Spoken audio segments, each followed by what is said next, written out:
We have another example on the board. Again, we are going to perform factorization. I'm going to factorize x from these two terms. I have x, and inside of the parentheses, I'm going to have minus 2x plus 1 is equal 0.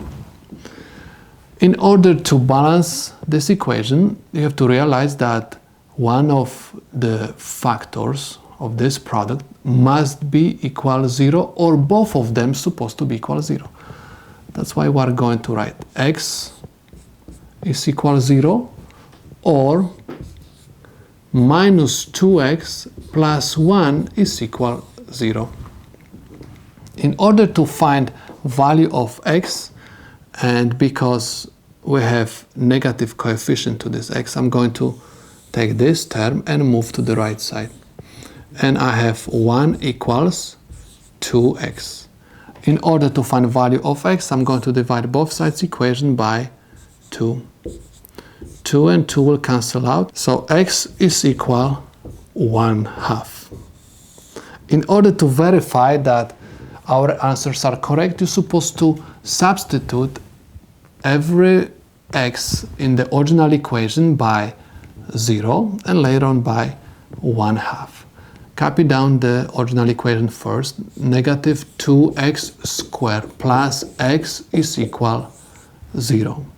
I have negative 2 times 0 to the second power plus 0 is equal 0. 0 raised to any power gives me 0. 0 times negative 2 is 0. 0 plus 0 is 0.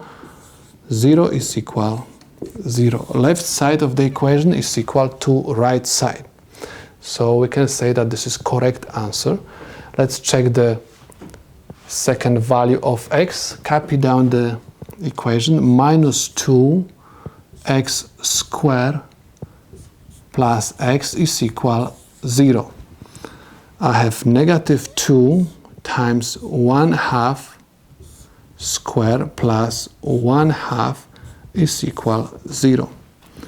Negative 2 times 1/4 plus 1/2 is equal 0.